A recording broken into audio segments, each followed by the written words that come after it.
ఎన్నికల ప్రచారంలో భాగంగా నర్సాపురంకి సీఎం జగన్ చేరుకున్నారు. ఇప్పుడు ఆ లైవ్ చూద్దాం.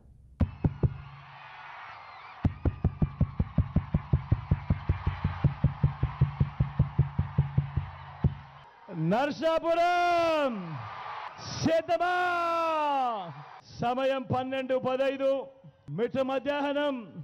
ఇంతటి ఎండలో కూడా ఏమాత్రం కూడా ఎండను ఖాతరు చేయకుండా చిక్కటి చిరునవ్వుల మధ్య ఇంతటి ప్రేమానురాగాలు, ఇంతటి ఆప్యాయతలు, ఇంతటి ఆత్మీయతలు పంచి పెడతా ఉన్నా నా ప్రతి అక్కకు, నా ప్రతి చెల్లెమ్మకు, నా ప్రతి అవ్వకు, నా ప్రతి తాతకు, నా ప్రతి సోదరుడికి, నా ప్రతి స్నేహితుడికి, మీ అందరి ఆప్యాయతలకు మీ బిడ్డ మీ జగన్ రెండు చేతులు జోడించి పేరు పేరున హృదయపూర్వకంగా కృతజ్ఞత తెలుపుకుంటా ఉన్నాడు.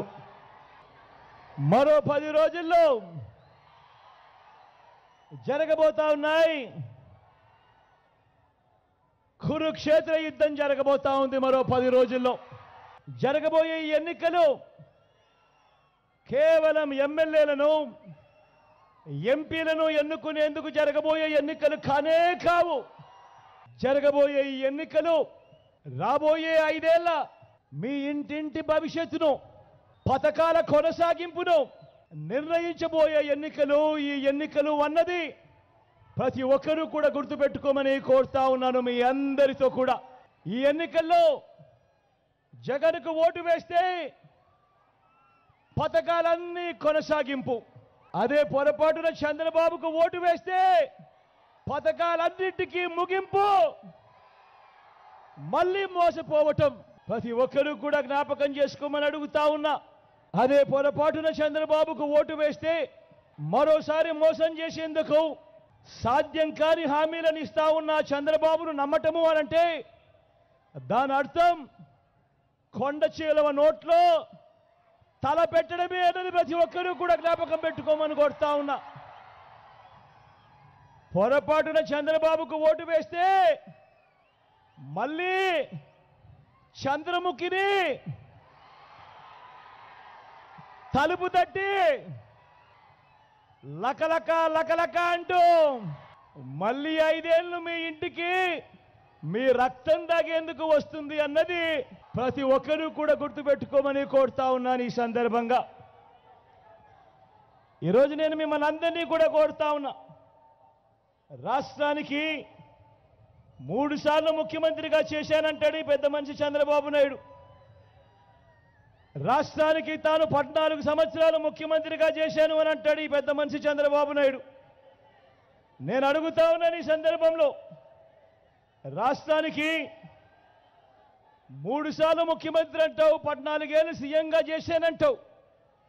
మరి ఇదే పెద్ద మనిషి చంద్రబాబు నాయుడు గారి పేరు చెబితే ఈ రాష్ట్రంలో ఉన్న ఏ పేదకైనా కూడా తాను చేసిన కనీసం ఒక్కటంటే ఒక్క మంచైనా గుర్తుకు వస్తుందా అని అడుగుతా ఉన్నాను మీ అందరి సమక్షంలో. 14 ఏళ్ళ ముఖ్యమంత్రి అంటాడు, 3 సార్లు సీఎం అంటాడు. మరి ఆయన పేరు చెబితే ఆయన పేదలకు చేసిన కనీసం ఒక్కటంటే ఒక్క స్కీమ్ అయినా గుర్తుకు వస్తుందా అని అడుగుతా ఉన్నాను మీ అందరి సమక్షంలో.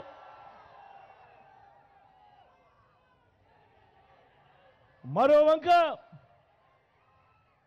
వంక మీ బిడ్డను చూడండి, మరో వంక మీ బిడ్డను చూడండి.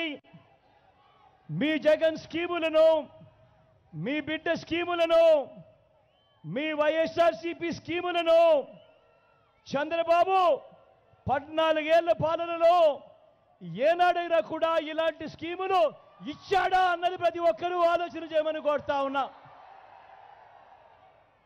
గతంలో మనం ఎప్పుడూ జరగనట్టుగా, గతంలో ఎప్పుడూ చూడనట్టుగా మీ బిడ్డ పాలనలో ఈ 59 నెలల కాలంలోనే అవ్వా తాతలకు ఇంటికే 3,000 రూపాయల పెన్షన్. నేను అడుగుతా ఉన్నాను, గతంలో ఎప్పుడైనా కూడా ఈ మాదిరిగా అవ్వా తాతలకు ఇంటికే 3,000 వచ్చిన పరిస్థితి ఏ రోజైనా గతంలో జరిగిందా అని అడుగుతా ఉన్నాను మీ అందరి సమక్షంలో.